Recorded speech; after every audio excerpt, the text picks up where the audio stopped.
Welcome to Soul Journey, Divine Souls. Today I'll speak with Jacopo Albini from Italy, a musician, a composer, producer, and a human design coach. He's a compassionate advocate for children with special abilities and sensitivities. Today he explains in great detail with the presentation on human design, understanding the principles of human design, his own experience, and insights into personalized approaches to food, health, and daily living through the lens of human design. This conversation invites us to a better understanding of ourselves, supporting others with greater awareness, and a process to reconnect ourselves with a more authentic and a harmonious way of living. Let's learn from Jacopo.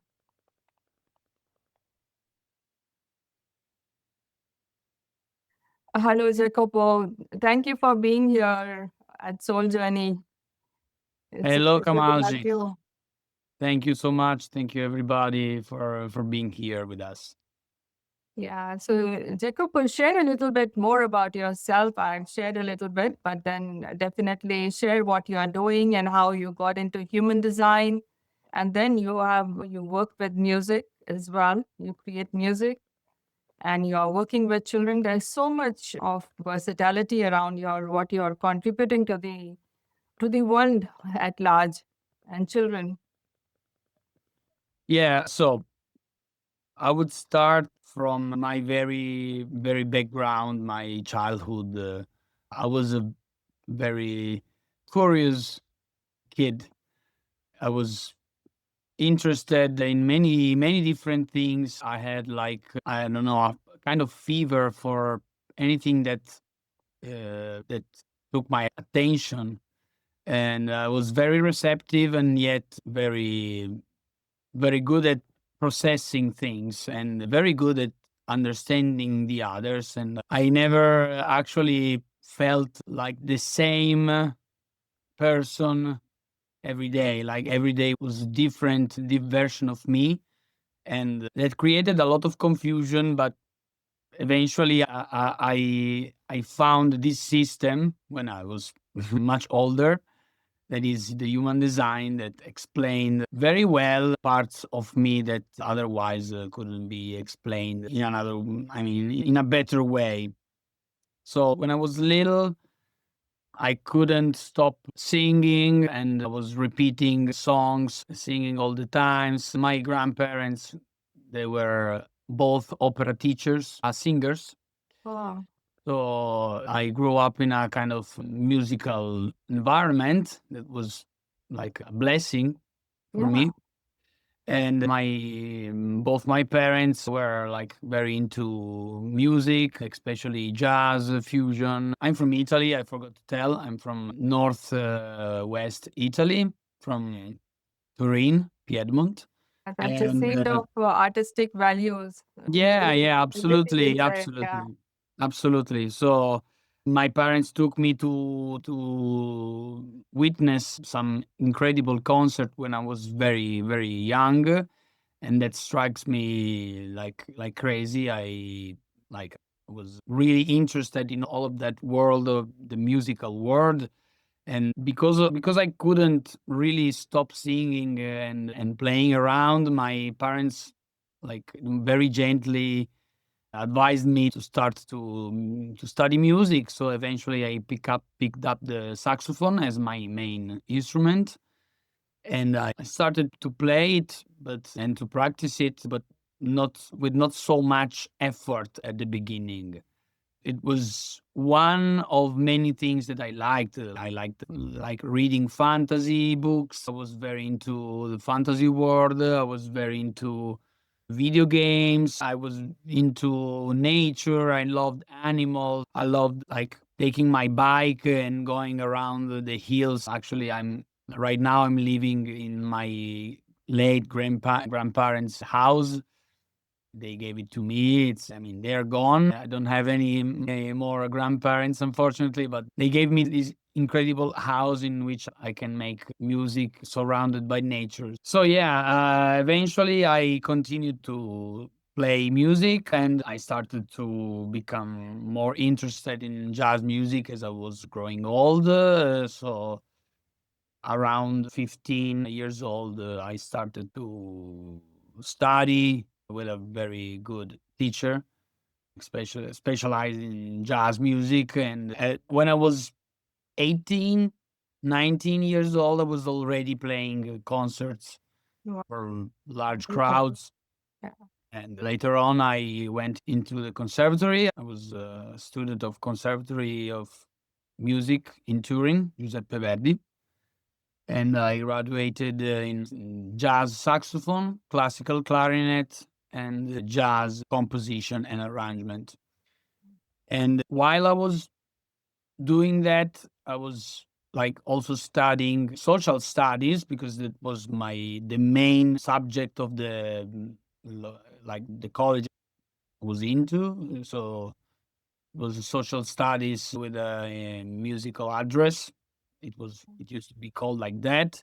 So I started to understand all the different fields of the human mind and consciousness. So from psychology to sociology to neuroscience and so on.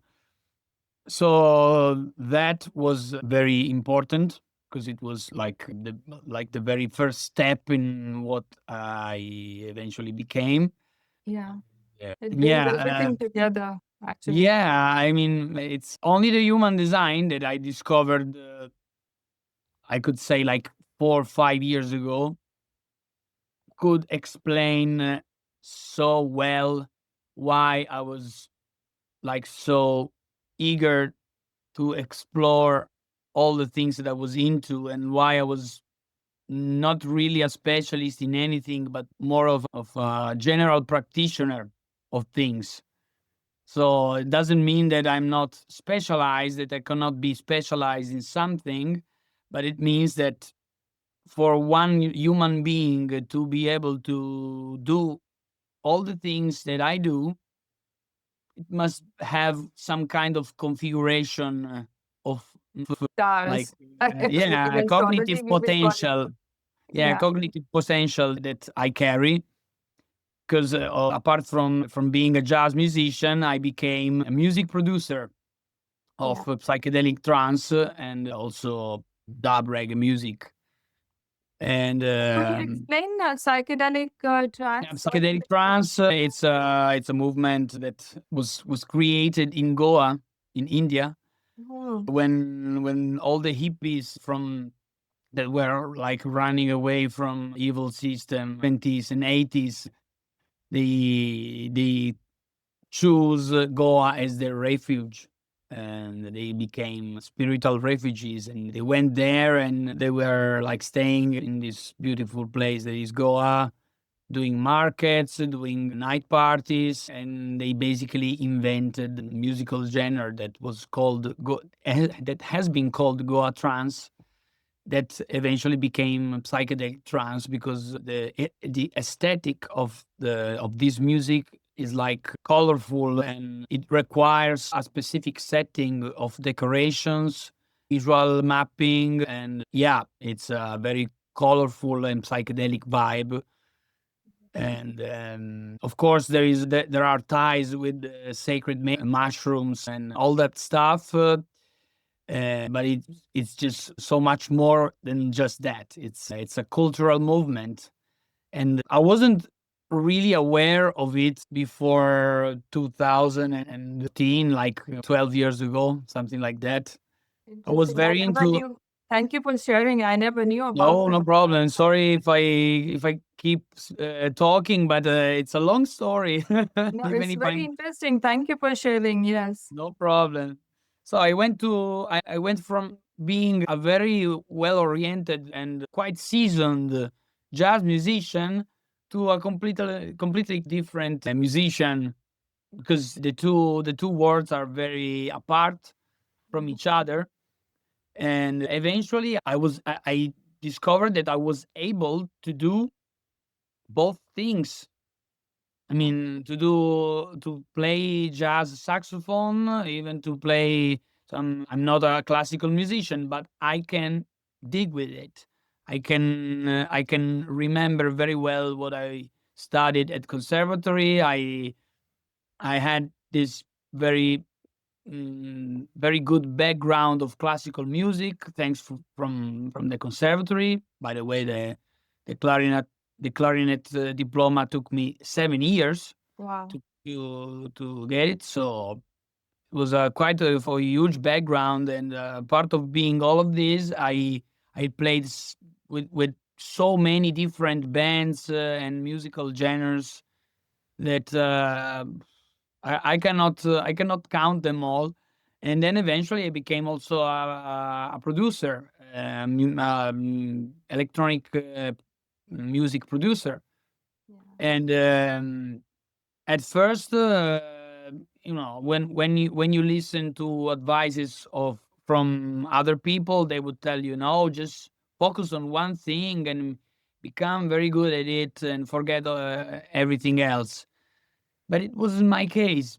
It wasn't my case. Eventually, I discovered the human design, and boom, I was focused. I was focused, and I couldn't stop it. I cannot stop neither now. I cannot stop. What made you discover, I mean, look for something different, like, like human design? What led you to human design? It was a girl that asked for my birth information because she wanted to check my human design chart. Oh, I didn't know what it was. And when she gave me the body chart, I was, what is this? But every time that I get like um, hit by the fear of something that I don't know, that I don't fully understand, I'm already sucked in. you know, this is what we have talked before. Me and you, it is the fear motivation. yeah. So my motivation is based on fear. So I was scared by this new fancy body chart. I couldn't understand what it was saying, and yet there was something that was familiar. So eventually, I just started because this girl, she didn't explain anything about it. She just told me, "It's up to you. It's up to you. I don't know enough about it, so it's up to you to sort it out." And I told her, "You created a monster. You don't know, but you created a monster." Wow. And so from that moment, I started to dive deep into this system, and to the point in which became quite dangerous, to be frankly Mhm. to How be did it frank. help you? Like, did you find any relief in that, knowing about yourself? Could you tackle a few things about your Yeah, personality, your physical yeah. being, your health, anything? As I was saying, I realized that thanks to the human design, I realized what was the source of my confusion. Mhm. What was the really the purpose of my confusion, of not really being myself, if I'm not like completely alone. And yet, even when I was completely alone, every day was quite different. Quite different. I mean, it's a common way to say that every day is a new day. We are different. Blah blah blah. But it wasn't really. It was. I don't think it's really like that for everybody. That's the point of human design that can explain with a like laser like precision Mhm. what's your differentiation.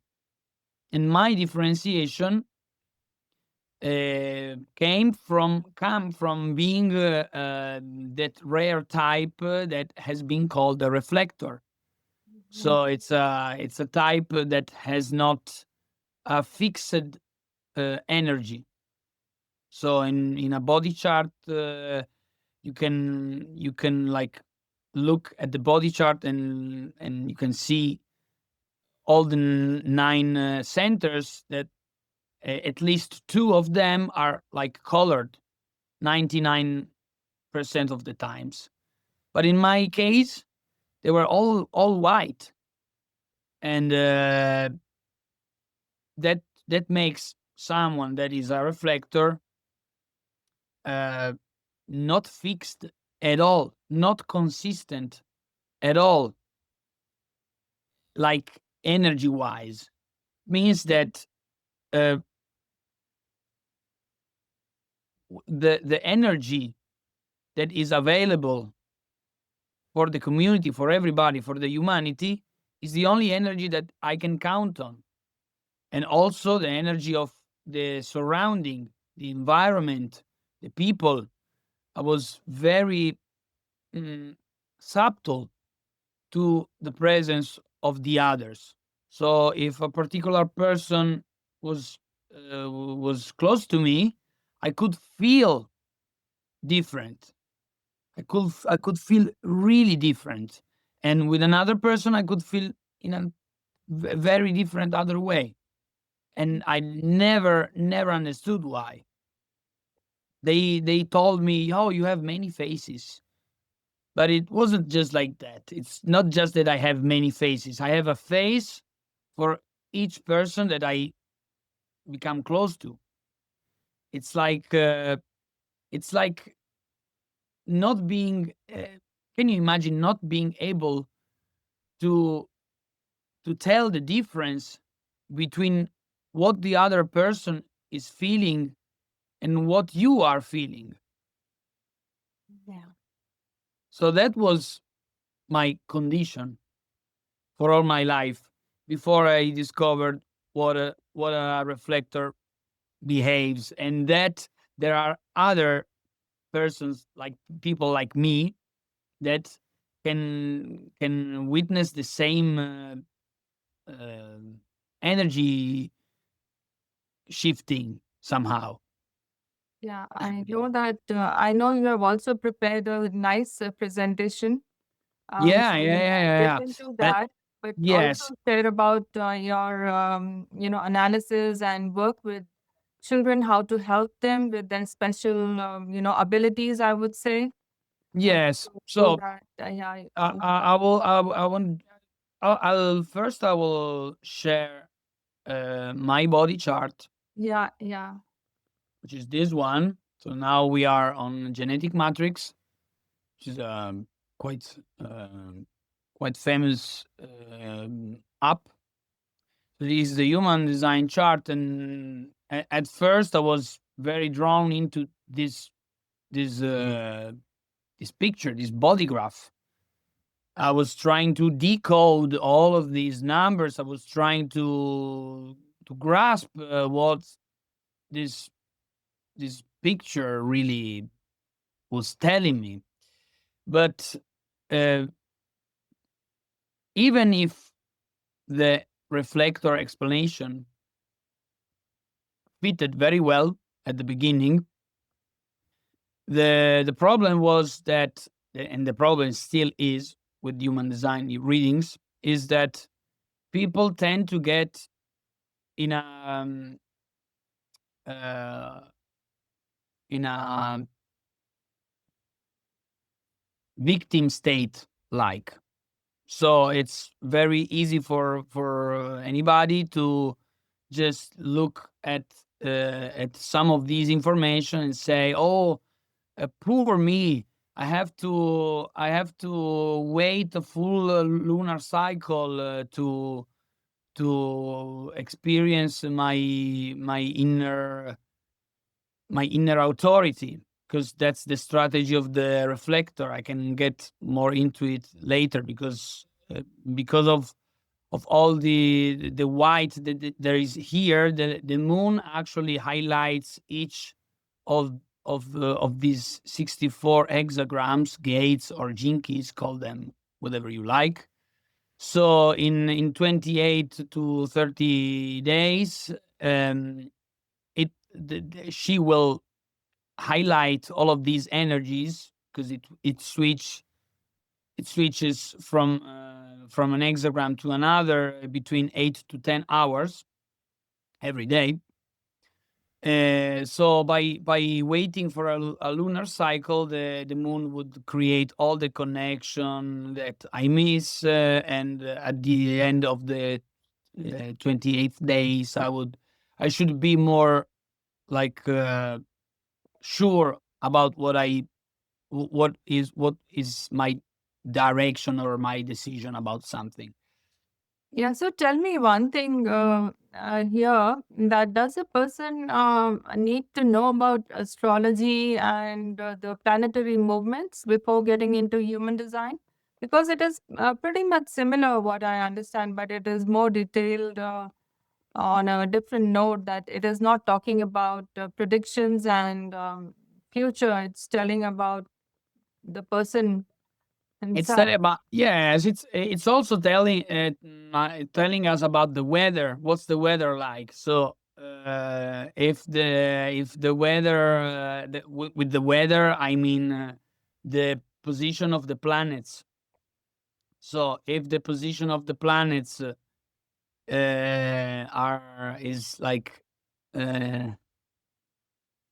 so each and every planet is, when it's positioned into a specific hexagram or sign, even tells us a story, tells us a very important information.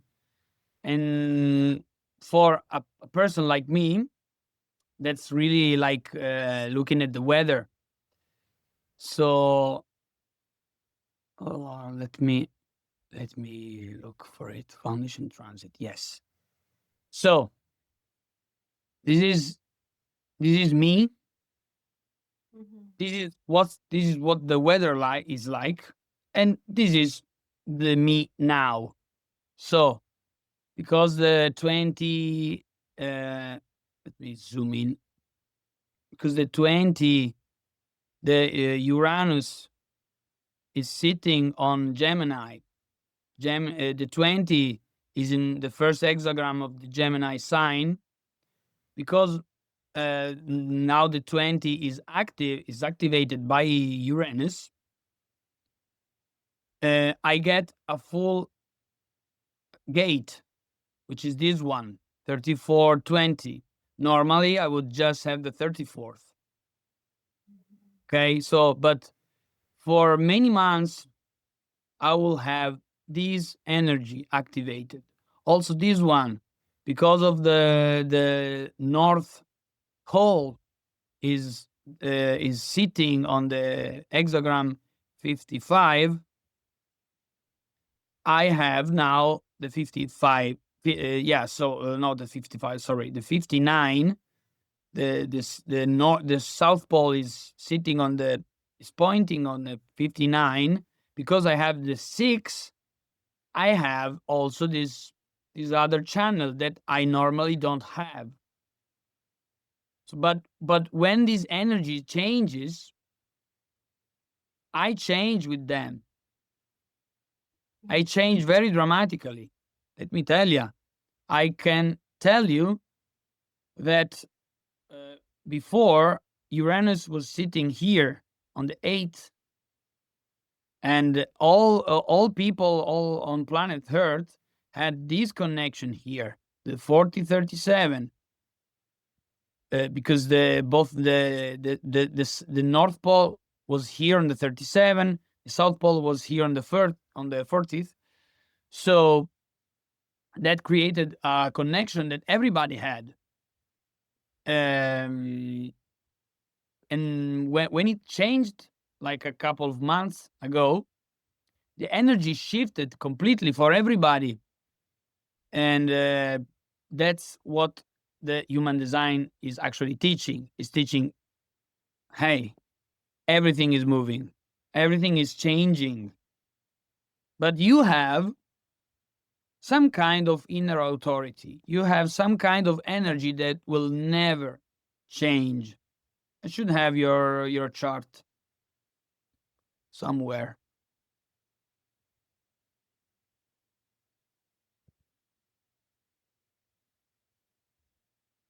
I should have it. If not, I will just take another one. I don't know. I can take my father, for example. Very different chart. You see, completely colored. I also say that my father is a bunker because just have just one weak spot. This one, ego. But everything is connected somehow. And when we see the transit, sorry.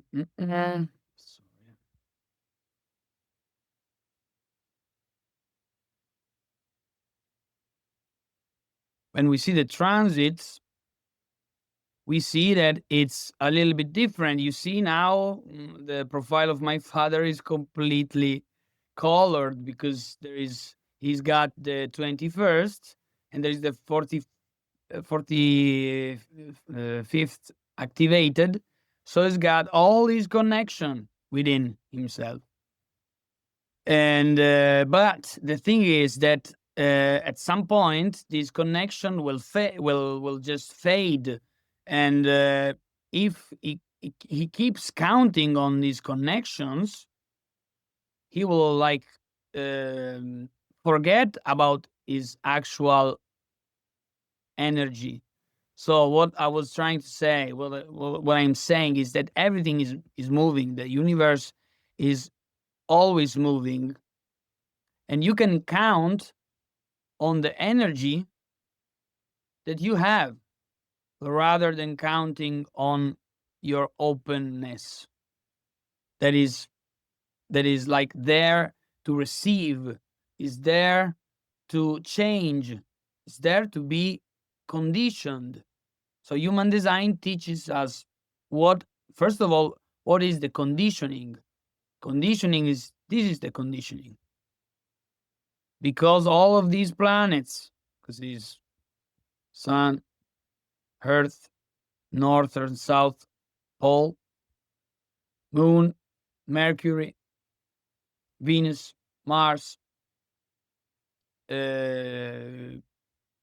Saturn, no, Jupiter, Saturn, Uranus, um, oh my God, Neptune, and Pluto. All of these means something different, and it's conditioning all the whole humanity. And the whole humanity is thinking like is like under this conditioning continuously. And this conditioning makes us feel and makes us think things that are like programmed to be felt, you know? Yeah. So this is what is teaching us the human design. It's teaching us that this is conditioning, and also the other person is conditioning you. It creates some kind of conditioning. Yeah, this is But interesting. Jacopo, many of our viewers may not be very familiar with human design as such, and this will yes, be I very interesting for them. I I understand it's a very very deep topic, but let me just finish with this. So because of this conditioning, we can count on what is like fixed on us. And later on, before I was like very into the body graph, and it's like never ending subject of study.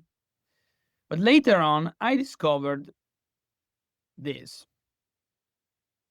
Let me just show.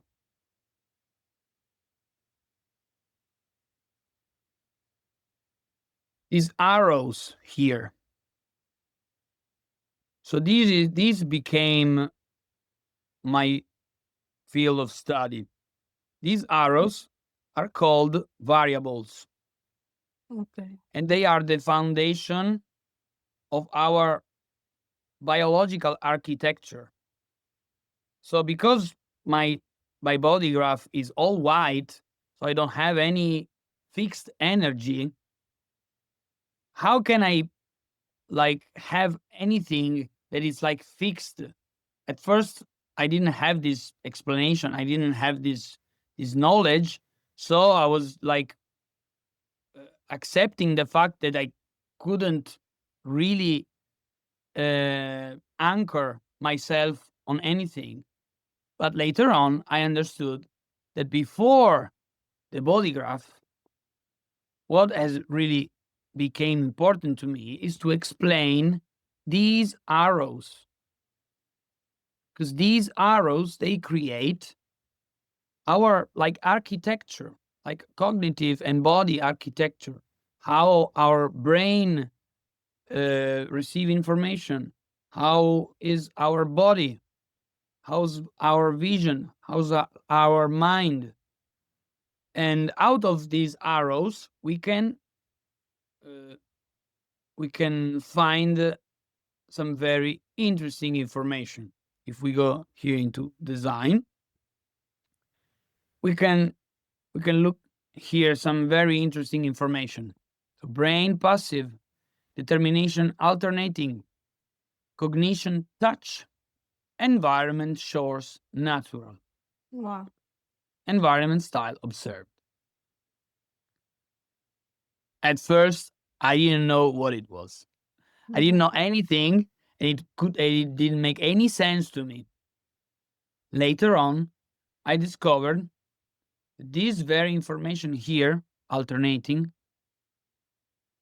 it was the most important information of all of this madness here. Just this very very brief. How would you explain this alternating design or determination? Alternating determination.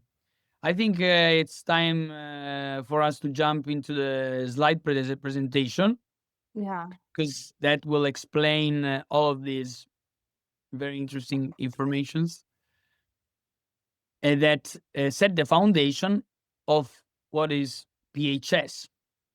Let me just switch the screen share. Yeah. Thank you. Thank you. Thank you. Here we are. One second. Okay. Here we are.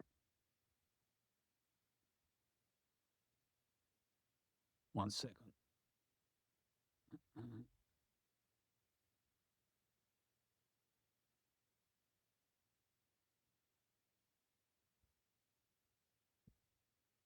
Okay.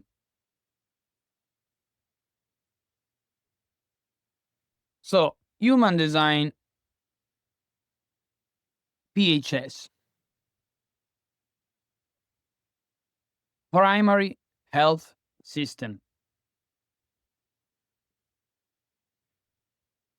So, what is PHS? PHS is the very foundation of the architecture of our body and cognitive potential. So, it's like the most basic information and the most fixed information.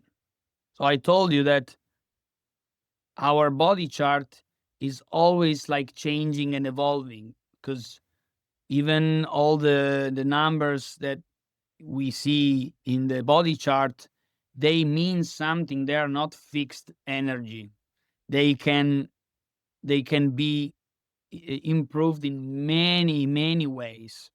They can change, they can become a higher expression, a lower shadow. Then there is the gene key that can explain beautifully all of this information. So what's really fixed on all of this? Thanks to this human design information, we can look very deeply at our fixedness. So,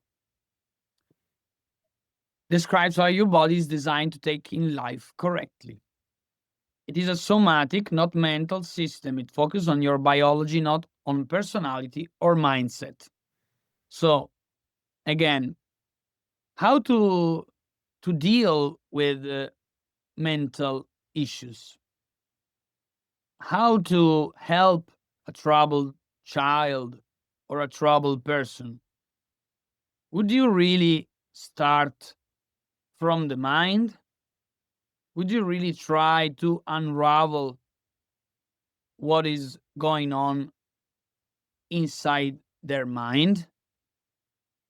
I know that it sounds a little bit strange because all the psychology is based on that, right? Yeah. Psychotherapy is based on making sense of what's going on inside the mind, and it kind of work if you keep doing it. And It's but also interesting that they, how the assessments are being made for, many mental health issues. I think they miss out quite a few key elements. well, I'm not a psychologist. Yeah. I haven't studied it so deeply, so I cannot say that it's not valuable at all, because it is, and because I also did it in the Mhm. past and was very good. It made me feel better, but at some point I had to stop because my psychotherapist couldn't help me anymore. She couldn't really grasp why I was always changing so much, and I couldn't either. So at some point, at a certain point, I just stopped, and I took I took the issues that issues with my bare hands, so to speak. So what I was saying is, we can start from the mind, or we could start from the body.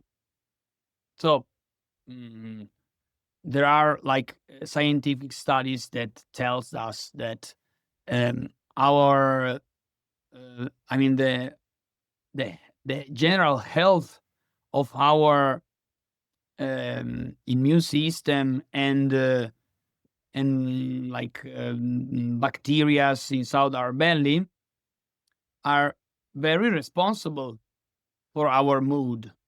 So they would, I mean, a good psychotherapist would tell you just to, make some physical exercise, try to eat better, don't eat junk food, take some oh, I can't remember. Well, take some like not conventional medicines that will help you with everything, because if you feel better in the body, you will feel better in the mind. Mens sana in corpore sano, as the Latin said. So a healthy mind is in a healthy body, and that's very true to me. So what I discovered is that food is actually information, and the way we take information in will change dramatically how we feel inside our mind, very dramatically. So let's move on. So PHS is mainly about three key elements of the design body side: determination, mine was alternating, which is your correct way of taking in food and information, human design diet, so to speak. Then there is cognition, the most refined sense, So what sense do you use to actually deal with the Maya, with the matrix? And environment, what kind of place is better for you, protects you? When you experiment with PHS, you're not trying to fix the mind, you're giving the body the right condition so that digestion and energy improve. Because food shouldn't give coma food, as they say, shouldn't make you feel sleepy and tired. Food should provide energy. Food should make you feel good, energized, not sleepy. And that's a very malicious way to control the population, if you think about that. Also, nervous system will calm down because the information that you take in will be less cluttered. You will feel a kind of peace, kind of like emptiness, a good emptiness. Empty your mind, a wise man says. How? Big question. Then your strategy and authority become easier to follow. Strategy and authority are two important concepts in the human design. But to me, to start from them, it's not quite enough because the mind is always it's most of the times it's so much powerful, more powerful than the body consciousness. So to the risk of the human design system is to replace a mental conditioning with another mental conditioning. And that's very risky because the human design should give the body all the power to decide what is good or not good for you. So if you take all of these information in with a cluttered mind, that can be quite risky. It was for me. I had to detach from it for a very long period of time because I could not understand why I wasn't feeling good because of all of these information. And these PHS informations really gave me the right perspective to what it is human design.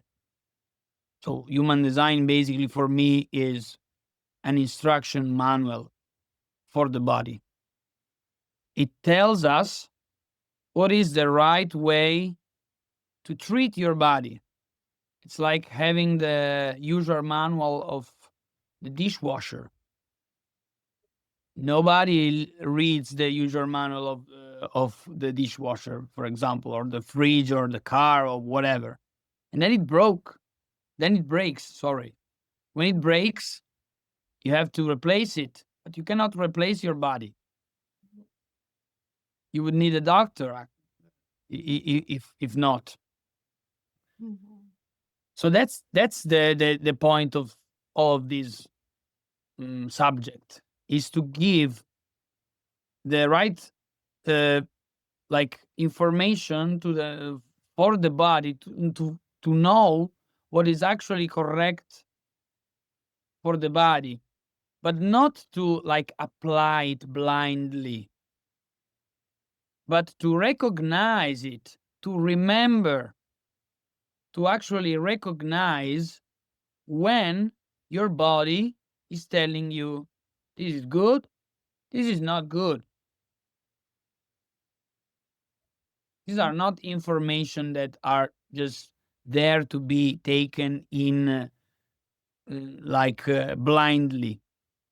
you have to recognize yourself in what you read. It's not that you have to apply them. You just have to follow what your instinct might tell you, what your body might tell you. Yeah. So the mind can relax into its natural role as an authority, sharing perspective, not making decision. So it's the body that takes the decision what to eat, who to meet, where to go, where to live. The mind is an instrument, is the most sophisticated piece of equipment we can ever wish for. But it's not really made to make decision. So PHS details come from your variables, these like left or right pointing arrows. The 4 arrows around the head in the body graph. In the next slide, we will see how these variables are structured and what they describe. So let's move on. The 4 arrows. So here we have the 4 arrows. They are either pointing to the left or pointing to the right. When they are pointing to the left,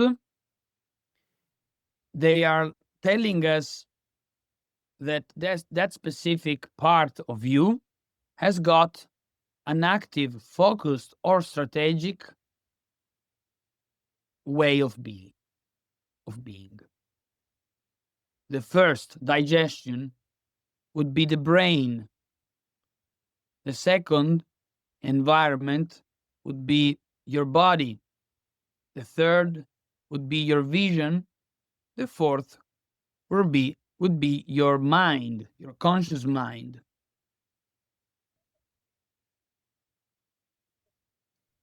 So here we have all of these 16 possible configurations. So each and every one of us has got one of these configuration. I always joke about this, like creating like some kind of similarities with vehicles. So, for example, if you have the top left one, LLLL, it's like having a kind of Ferrari-like vehicle, because it's got like a active brain, focused brain, strategic mind, active body, and very focused vision. It's like made to run. It's made for studying, focusing, to move the body. It's like a Ferrari-like. If we go to the bottom right, R would be more like a balloon. It's like in the air, looking at everything from above, taking everything in, not really having a destination. You see, each and every one of us has got a different vehicle. You cannot make a race if you have a balloon against a Ferrari. Okay, it's a different kind of journey, if you will. So by discovering these configurations and how they behave, we can like observe what kind of vehicle do you have.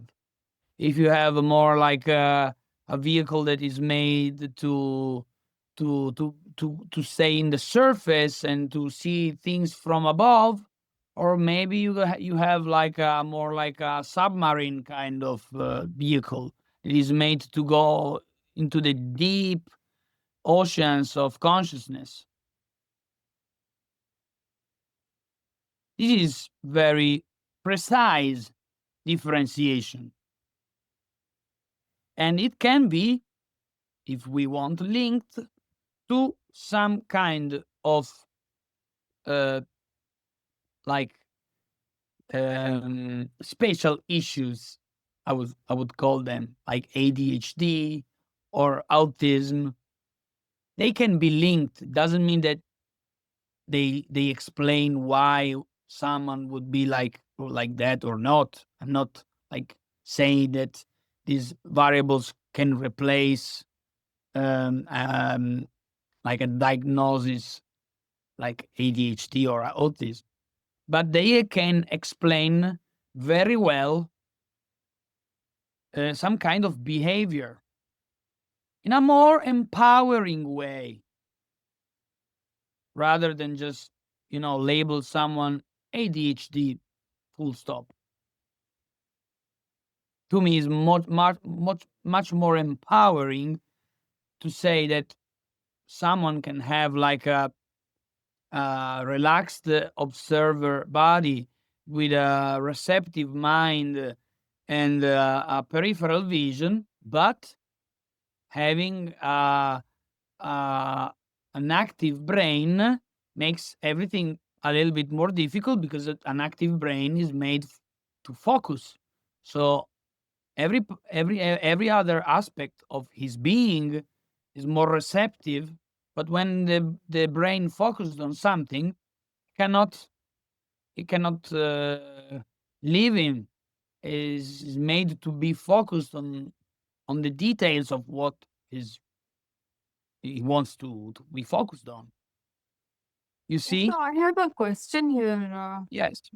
Jacopo. That is, these codes, when it comes to the 16 configurations, do they also evolve or change with the time or the planetary positions? Does the human code at any point of time reflect that? No. Absolutely not. That's the point of PHS, is understanding the usual manual. The usual manual will not tell you the condition, the state of your dishwasher after 10 years of usage. It will just tell you what is being built for and how it should be treated and what it can do and what it cannot do. So these information, they will not change. These are fixed informations. They will not change. Yeah. They are not subtle to any kind of conditioning problem. The damage that the conditioning can make is because of a fixedness. Trauma always comes from a fixedness, from being fixed, from being rigid, because you cannot accept change, a wise man could say. If you cannot accept a very dramatic change, then it becomes trauma. Then it becomes traumatic. And it was, and it still is, from the majority of the population of this planet. Because what we are like told to be, it's like a strategic kind of person, someone that should focus. You should focus. You should study. Pay attention. Don't distract yourself. Don't move. Stay in your place and just and just be focused. Pay attention. But it doesn't work like that for everybody. And I see that in school every damn day. Today was last day of school, by the way. All the kids were like Oh, okay. having That's a having a summer big summer party. break. Yeah. But yeah, this is what I witness every day. It's continuous non-respect of the differentiation of each and every one, because every teacher thinks that the other student should study the way he studied or she studied, but it's very different. It's very different from person to person. Yeah. It's changed dramatically. It's a very interesting chart, actually. I'm a teacher also. I forgot to tell, but I am also a teacher. I teach at public school. I teach music, but I also taught to students with special needs many times, Yeah, this is autistics. very important. I want It- to talk, know more about that and how you are helping, what exactly you're really doing. How do you do that kind of work, helping Problem people? is that I cannot have a body chart. I cannot ask the student for the information. We are not at this point yet. Yeah. But just knowing that there is a kind of differentiation and another kind of differentiation, I can kind of in like with a lot of intuitive thinking, I can uh, mm, taking a decision that can be related to all of these aspects when I deal with one of those students. Mhm.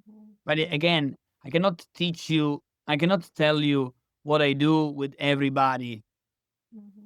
It's the single student. It's a single person. I mean, there are some manuals that gives some informations about, like, for example, autistic children. But every autistic children is very different, very different. They have very different approaches, and like you cannot say one thing that is the actual the same from another one. They say, autistic children, they are very receptive to noises. They cannot stand noises and confusion. But I had one student in this school. I just left that he could sit very easily with a lot of noise and a lot of confusion without any problem, because Mhm. I believe that he has a very focused brain that can discern what to pay attention to. Yeah. Some other were very, very receptive and sensitive to noises, to confusion. It it, it changed dramatically. Mhm. Every person is truly unique. And Yeah. this is a very good instrument that we can count on to understand our uniqueness, to remember our uniqueness. Because when we were children, we knew what was correct for us. But the conditioning of society and the parents of the parents of the parents of our parents made them tell you what should be corrected for you. But maybe it was the opposite. Let me move on. Yeah. So, top left arrow, determination, brain, and digestion. So, this one, the active or passive, the top left arrow, tells us about the brain. So, if it's pointing to the left, it's either a active and very focused kind of brain that requires schedule, requires a fixed routine, especially on meals. How the arrows is pointing to the left or to the right is telling us a lot about digestion. It's telling us that if you have a left brain, you need to name all your meals: breakfast, lunch, supper, dinner, midnight break, whatever. But you have to set a routine and to respect it, to eat all every day at a certain hour, to not skip meals, because it would damage your brain system.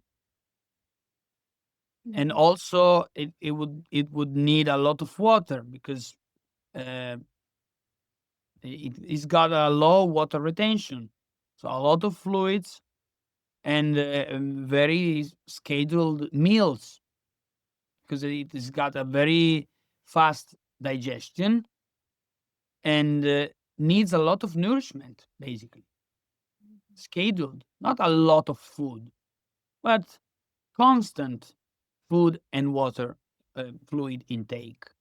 Okay. And it's a brain that is made to be focused on something. It's not a brain that needs vacation. It's a brain that needs to be focused on something. It will remember details of of what has kept his attention high. The right brain is completely different. Is a receptive brain. It's not focused. It's not made to be focused. That would create a lot of stress to try to focus a right arrow brain, a receptive brain, a passive brain. Passive, it means that, again, here I will just read. Does not read rigid routines and flows better with flexible rhythms. Benefits from limiting and refining what comes in, for it has no choice in the kind of stimuli that receive. It takes all in. So a student with an active brain, it's like a student that will just focus on the details of whatever he is interested in, and forgets everything else. So when he has to prepare for an exam or for anything like that, it would require to study all the details that he forgot. Whether a receptive brain doesn't really need to study, just need to pay attention to the teacher, takes every information in, and an when a question will be posed, he will just answer, because he will just take the information that was hidden inside, and it will give it to the teacher. Just an example. So it's they are two very different approaches. So if you have a left brain, uh, like doing fasting would not be really good for your body. Your body would need an active brain and body would need this schedule to be respected. While for the right oriented brain, it's very important not to name meals, because too much food and fluid intake would overstimulate the system. So it's very different. Yeah, yeah. Mm, yeah. Okay, so we left with this. And high fluid retention. Yeah, high fluid or low fluid retention. So Yeah. low fluid retention would need that you go to the bathroom pretty often, and you drink a lot of water every day. I have a receptive brain. I don't drink that much, and when I feel that I drink too much, it's like I feel my body that is depleted for all the minerals. Okay. So because when the urine is like white, means that you don't have any minerals inside you anymore. You know, so Yeah. they say you should drink a lot of water every day. Yes, you come out it. You have a left active brain. You should drink a lot. I shouldn't drink so much. I should drink what is like what is good for me, which is not the same amount of water that you drink. And And this is that was very interesting that you shared, like I was also under the impression that everyone is supposed to be drinking. We are 70-80% water, the body itself. So one must be drinking. It's required to drink to keep yourself healthy and fit. of course, but it's required to drink what is good for you. It that might uh, that might uh, signifying that you would need maybe to drink and to change fluid more frequently than me, because you keep changing fluid. You keep like uh, updating this water, uh, this water inside you. But for my body, it's different. I don't need to eat to drink that much, Yeah. because if I drink too much, I would just expel all of the important nutrients that are in my body. Mhm. This is differentiation. And by the way, these are not informations again that are and that are here to be taken blindly. You should recognize yourself. I recognize the fact that I don't drink that much, but I'm good. I feel good. I don't feel like I'm depleted. When I'm thirsty, I will drink, but I'm not the kind of person that needs to drink like 5 liters a day. To me, it's not good. I don't feel well if I drink too much. When it's very hot and I sweat a lot, and of course, I will drink. And of course, even if I don't do scheduled meals, some days I will drink 4, 5 times a day, maybe because it's required. But again, it's not fixed. It's more receptive, more passive. Doesn't need a rigid routine. An active one just needs more control. No style is better. L and R simply describe different correct way of functioning. Yeah. Let's move on. Bottom left arrow. So that would be the body or environment. How our body should behave in a given environment. I will just read. The bottom left arrow is how your body integrates with the correct environment. Left, consistent environment. Active and observed body. Feels safe in stable, familiar places and spaces. Same desk, same classroom, same cafe, for it thrives on being observed, often doing repetitive tasks in his environment. This is why it's called observed, because it's an active body that is being observed while he do, while he does, while it does different tasks. The body relaxes with constant geography. When traveling, fewer places and longer stays are often better. I have an active body. I need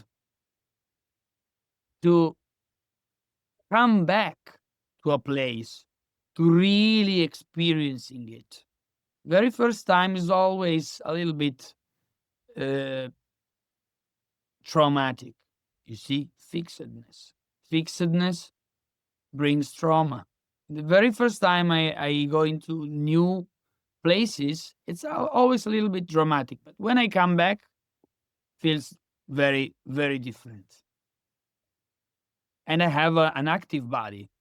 I am observed in what I do. I'm a musician. My place is the stage. When I'm on the stage, I'm observed, and when I'm on the stage, I feel that that's my environment. That's a place which I do repetitive tasks. The right, the right body, it's relaxed and observer.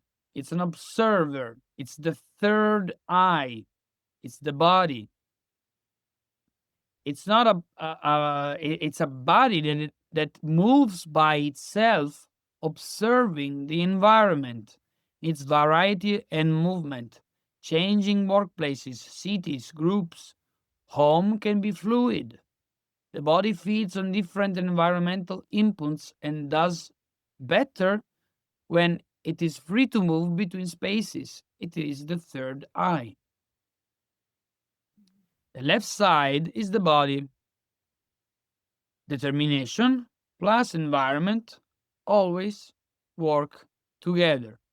So if you treat your brain correctly, then it comes for your body to treat it correctly. So if you have an active body, just don't be afraid of doing repetitive tasks, or move it, or doing, like, I don't know, running or making exercise, doing exercise, whatever. You see in the picture on the left side, we have more like fixed and familiar, like kind of images. Yeah. Whether on the right, we have more like adventurous places. Doesn't mean that if you have a left oriented body, you cannot have an adventure. Means that your adventure should be a little bit more strategic. You should, like, uh, mm, plan very well your vacation and your adventure. I mean, as best as you can, of course, because adventures are adventure where you don't know where to go. But if you feel a little bit stressed, then you know why, because it's not your usual environment. Whether for our observer body, you is always better. See, the problem is that one is made for repetition and to feel safe in a place in which he can be observed. The other one cannot stay still, needs to move, needs to change. Doesn't mean that cannot have a stable place, but maybe it will change the configuration of the furniture, or it will decorate every time differently. You see, it's not it's not that something is good or some and the other is not correct. It's just understanding why we feel in a particular way in an environment. Yeah. Let's move on. So this is the vision, bottom right arrow. I choose like a camera for a container to show two different images. So one is a very um, very precise and focused image, is a flower, is detailed. The other one is a wide and broad view of all the landscape. And that will be our vision, how we see the world. The left, active, focused, it's a kind of vision that focus on the details, can recognize the fewer, like, very small details in things.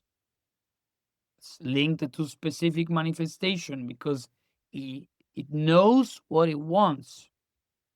It knows exactly, detail by detail, what it wants.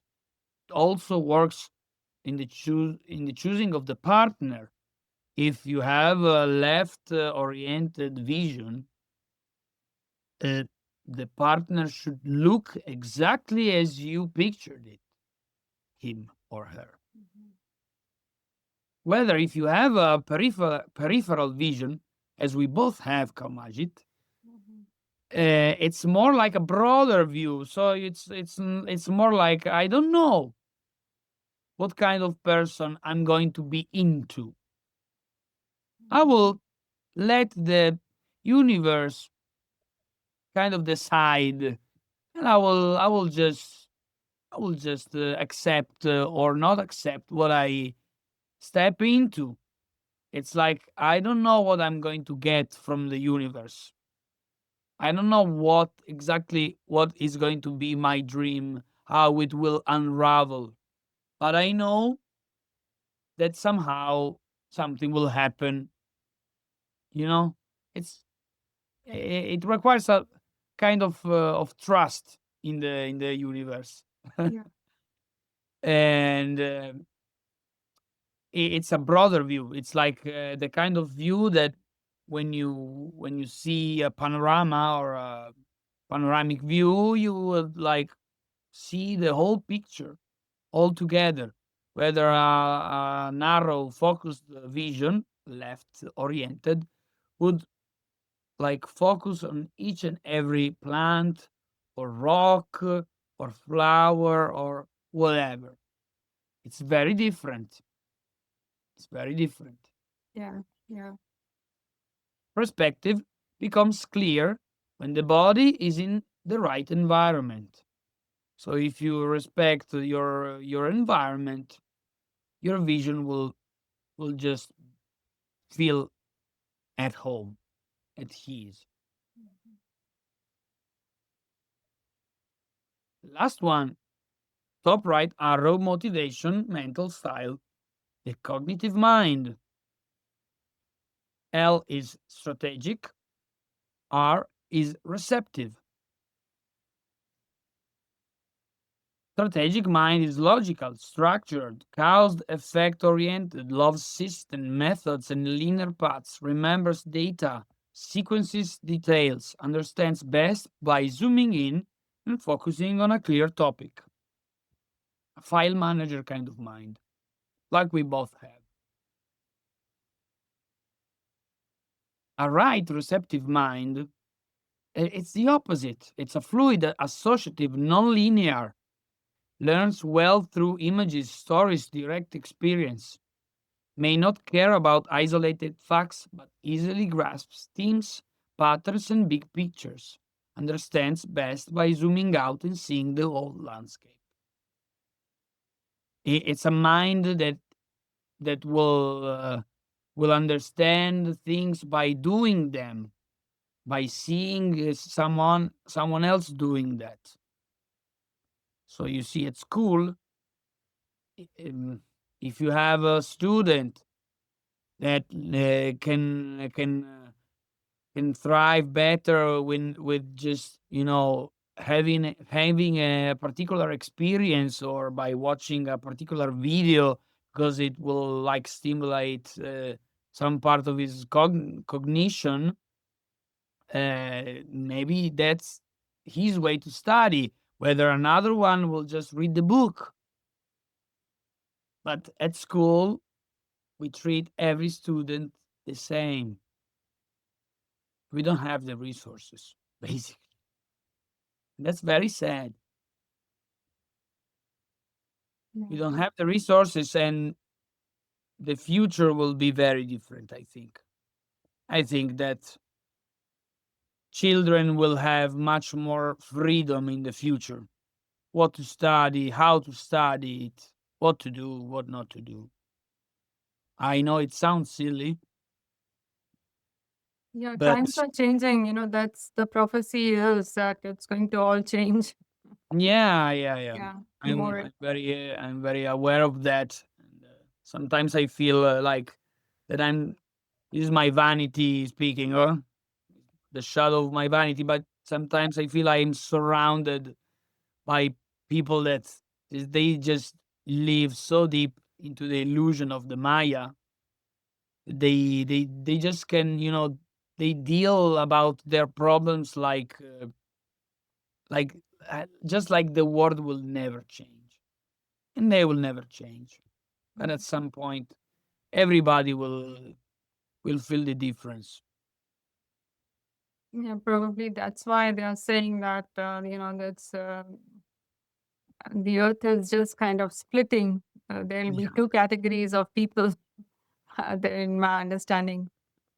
That one side of the people, humanity will be more limited, and the other one will accept expansiveness, and probably that's what they call as the high dimension.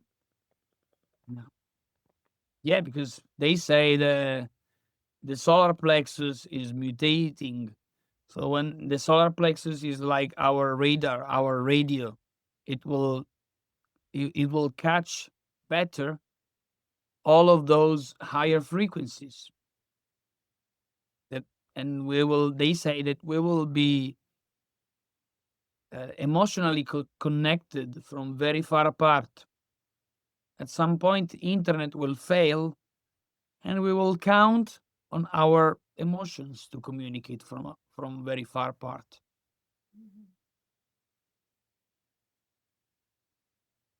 So I will just finish with this presentation.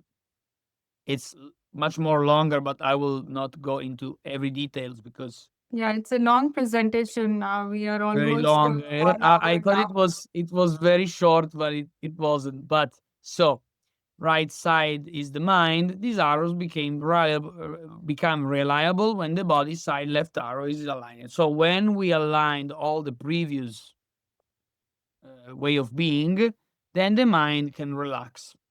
And then we go to all the differentiation of the diet, determination, so how we are supposed to eat, cognition, how we are supposed to, what is our supposed higher sense, an environment, which place is better for us.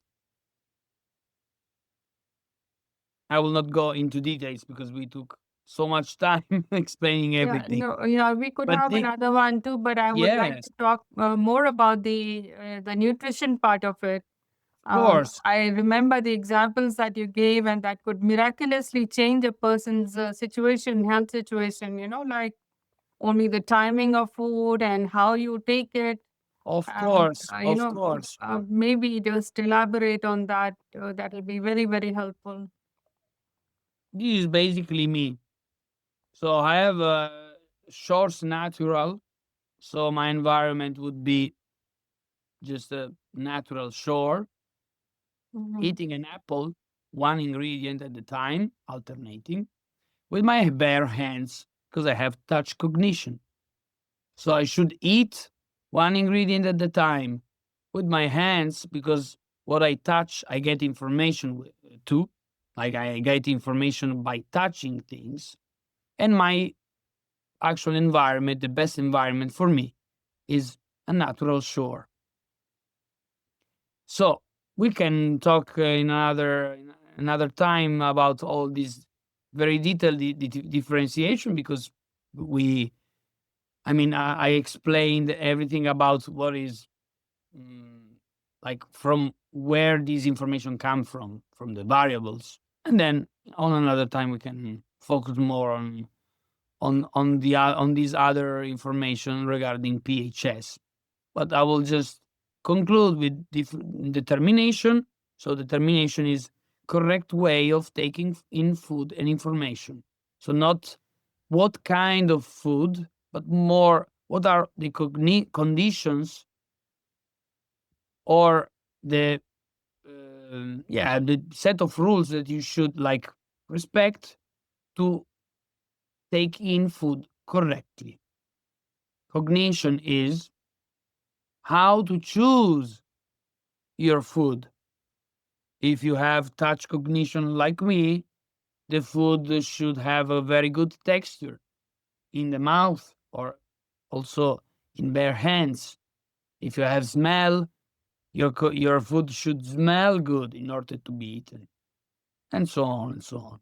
Environment, all these different environments that I will explain another time.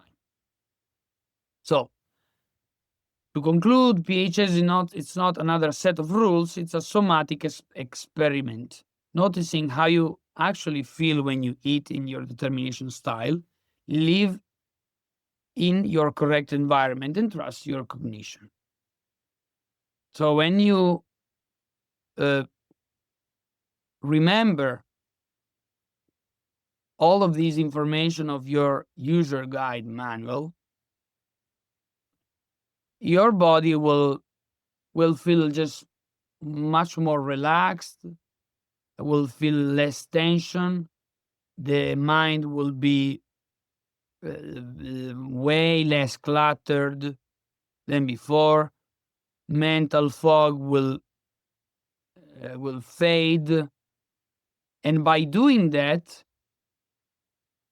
all of the oppressive thoughts that you might have, you could observing them and contemplating them in a much more clear way. So that's what I do. That's my service. My service is to contemplate on all of these information and explain what should be your actual way to take in information and to keep your body healthy. This is PHS, and this is what I do. Yeah, that's very interesting. Maybe next time we can elaborate more on the nutrition part, the food and the. Can you bring up that slide on Of foods? course. This one. Yeah, this one. So we have consecutive alternating, best with simple food, fewer ingredients at the time, one thing after another, not all at once, open taste, closed taste, very specific or very selective taste, need recognizable, trusted flavors and quality. I remember that you have like open taste, so it's more like it's a kind of brain that it's a kind of diet that requires seasonal ingredients, 0 kilometers ingredients, like organic food. So in this specific determination, the food that you choose to eat is key. But for the other determinations is very different. For example, hot thirst and cold thirst. Its digestion is supported by temperature.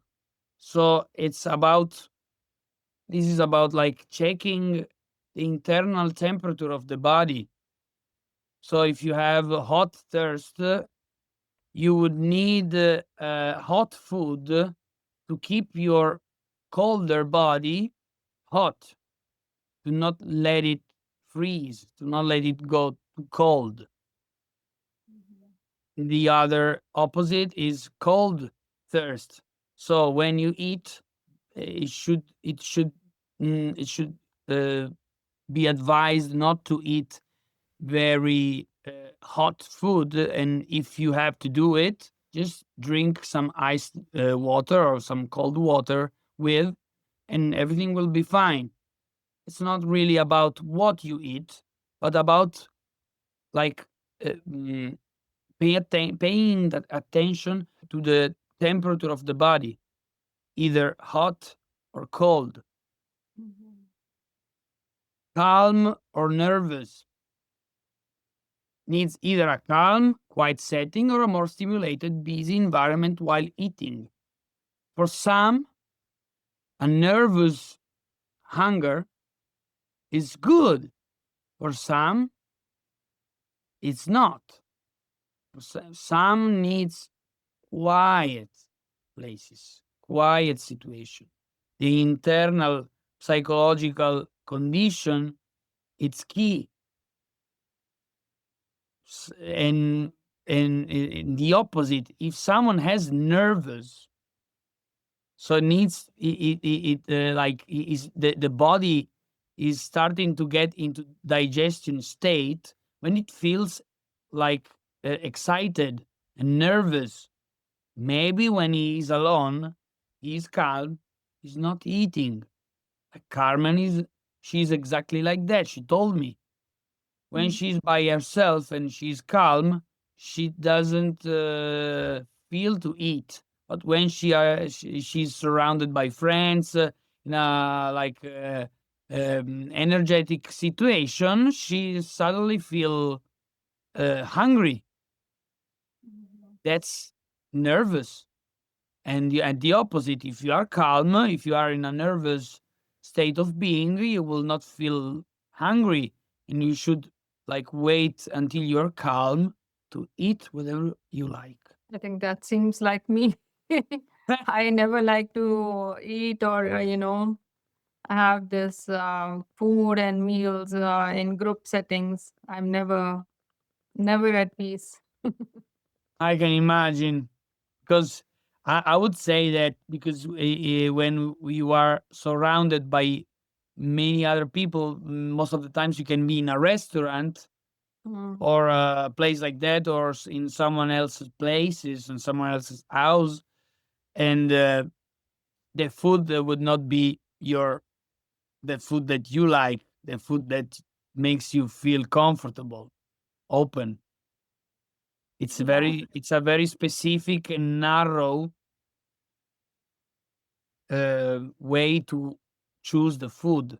Open and closed, they means the same. It's like wanting to eat most of the times the same very dish for all your life.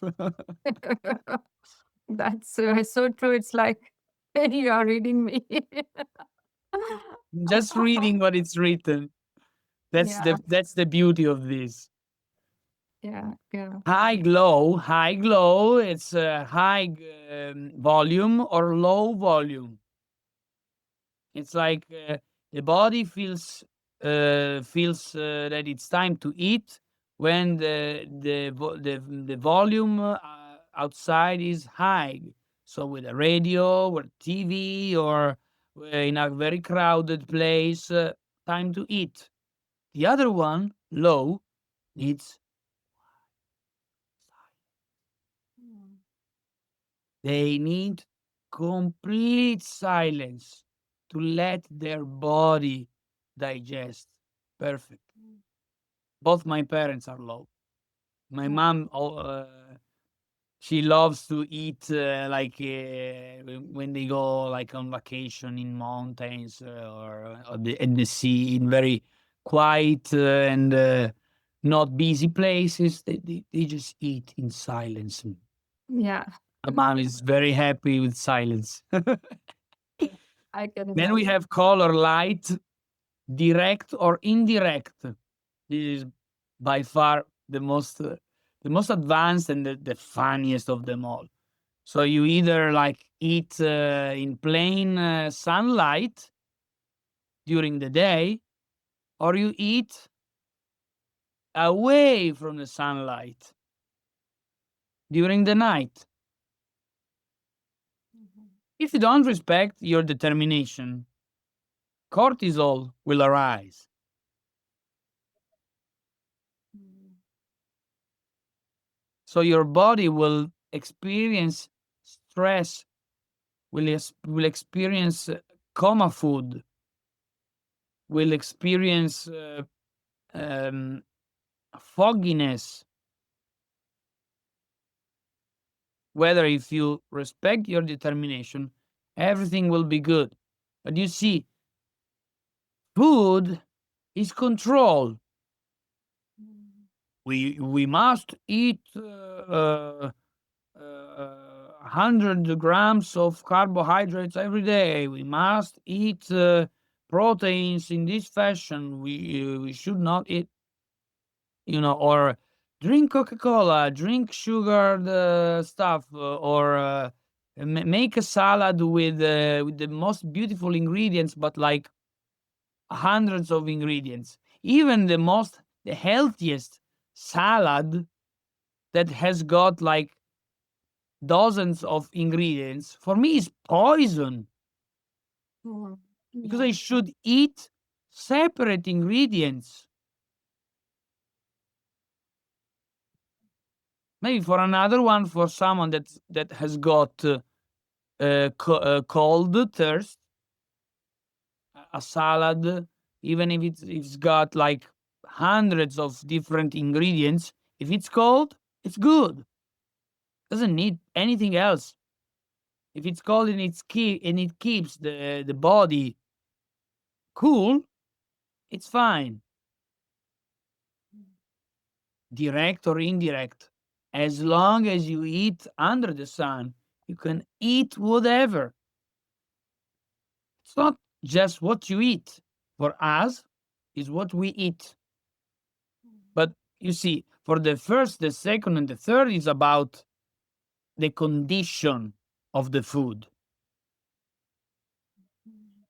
For the fourth, the fifth, and the sixth is about the circumstance of when you eat. Mhm. And that's incredible information to me. It was the most valuable information to me, as I said at the beginning of this interview, because I always suffered with a very nasty skin condition for all my life since I was a small kid, and I changed many dermatologists and doctors. And even when I found many years ago, actually, a very good doctor, she could help me, but not completely. I would always need to come back to her at some at some time. But when I discovered that it's not about what I eat, but more than what I eat, I should eat it like without anything else, like separated from the other ingredients. Everything changed in it, like in as soon as I discovered it, in 2 or 3 days, I was feeling so much better without without any medicine or medication. I was experiencing again since I was a child, because when I was a child, my my mm, my favorite meal was caprese salad, just tomato and mozzarella cheese. Mhm. You see, two ingredients that I would alternate. Interesting. That was my favorite meal, and because of conditioning, because of like my grandparents, my grandma, you know, grandmas are always the same. My grandma used to tell me, "Oh, you don't eat. You should eat more. Eat this, eat that." I'm Italian. You can imagine if you eat differently Italian, they will throw you stones, and they will like call you names because you don't eat correctly. This is conditioning. This Mhm. conditioning, this is a very vicious way to control the population, to tell them what is actually good to eat. Yeah, it's been designed for many, many, many years. It's been in place. The directions and everything was set up. Yeah. So, can we close the presentation, the slide? Of course, yeah. Then I can. Yeah. So, have you been able to link up your music and your talent with human design? Like, does it reflect somewhere? Like, like some people are into music, some people are into research, and some people just like to study, and some don't like to study at all. I'm a very holistic person. Yeah. So I can link everything in what I do. What I like to do is to to create a kind of code inside the music that I create. So I make my music in a way that is made by some like infinite layers of understanding. There is a layer of understanding that is just the very bottom, the very foundation, that is just, the very the first impression that it makes on the listener. But if you keep listening to them, I mean, that's my view. Yeah. If you keep listening to them, to the tracks that I make in my psychedelic trance music, you will discover each and every time some hidden messages in the like hidden in the titles, hidden in the song, like a specific phrase of someone that I sampled that I put into the song, or like yeah, basically every track that I make is a code, and I want the listener to keep listening to the track until it gets it, or even if he will not get it, because maybe I'm the one that only get Yeah. all of these codes. What is the But purpose of the code? What is the purpose of the code? Is it to work like to supplement? empowered to empower Yeah. to empower. Mhm. Absolutely. Yeah, I made an album that is dedicated to the hexagram 36. Oh. Is the hexagram of my birthday. I'm Pisces. Mhm. Was born in the 16th of March 1990. And on that specific day, that was the 36 active. And the title of the album is the same translation from the original I Ching, which is the darkening of the light. Mhm. And that title was the foundation of what I decided to put into this album. Every track has got some kind of link to this message, to this code, the darkening of the light. What it really means. Mhm. Wouldn't be better if we always have light? Mhm. Why darkening it? Why? But it's actually, the understanding of natural cycles of life. Yeah. And yeah, on that album there are mostly every song is like connected to my human design journey. There's a track that is called "Will You Look Into the Mirror?" The mirror would be the reflector, Yeah. me. Drifting away, it's another song. It speaks about the conditioning. And there's a track called "The Sickness of Homogenization."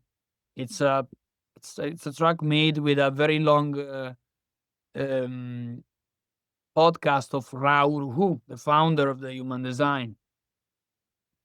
And there is the darkening of the light that I made with a calling of mine that is Pisces, exactly like me, and it's got the same 36 hexagram on the sun. Then there is wake up call, so a wake up call for humanity.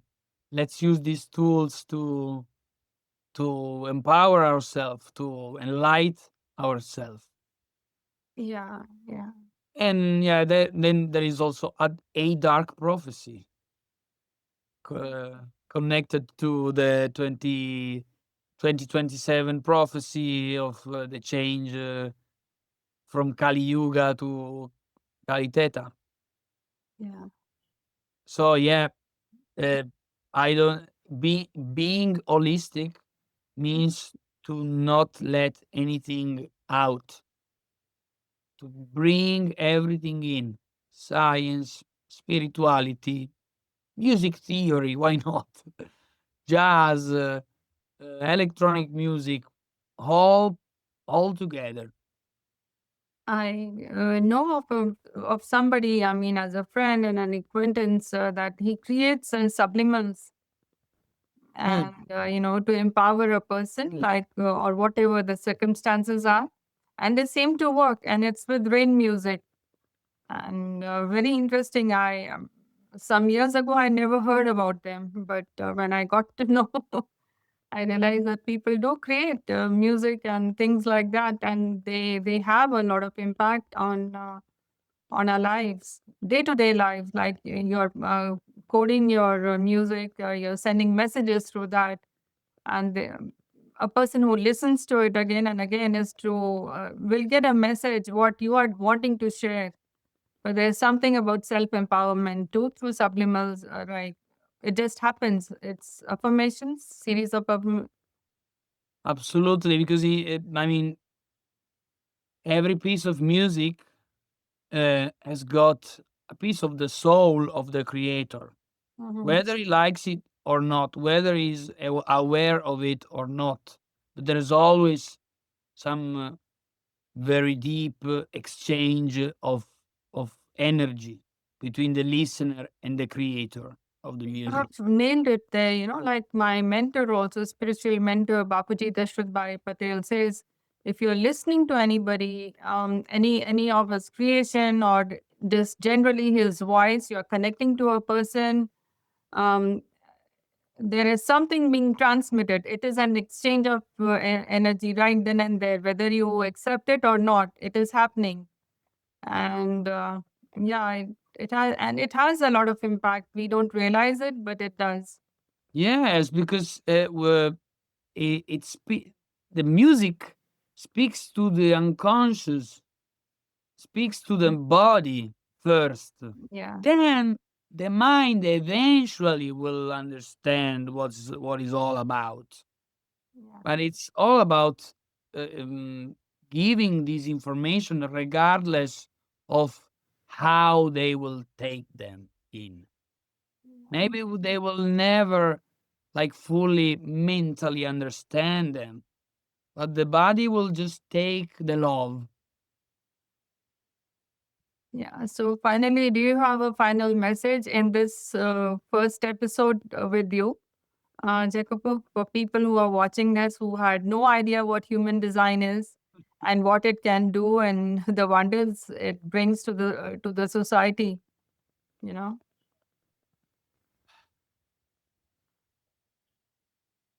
Well, I would say remember, remember when you were a child, a very, very small child, because that was the part of you that was the more aware. Mm. Try to remember. Don't try. Just remember. Mm.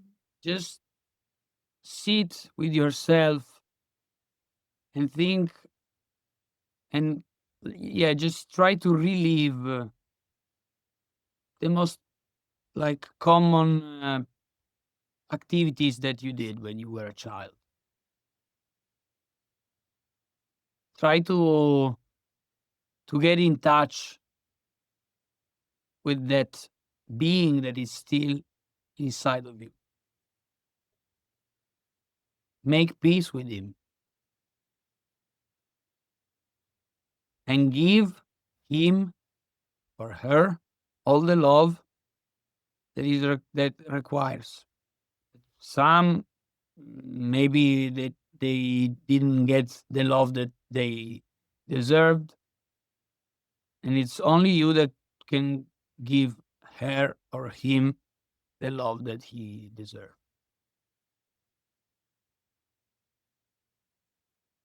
Mhm. Yeah. And if you need a help to remember how this little girl or little boy was, you can count on me if you want, or you can do your own research as I did.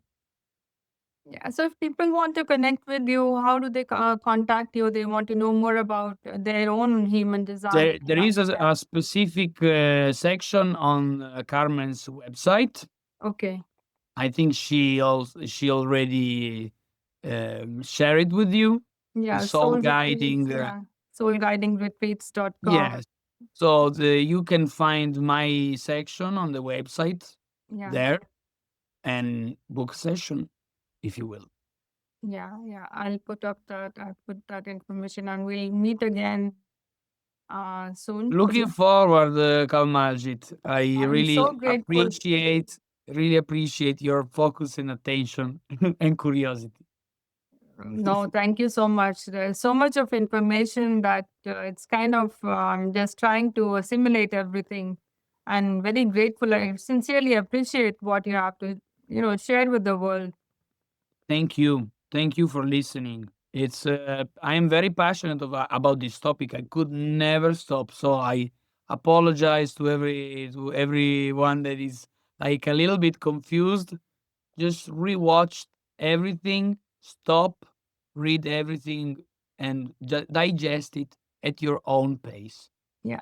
Yeah. It is reflected. You're very passionate. I can feel it, you know.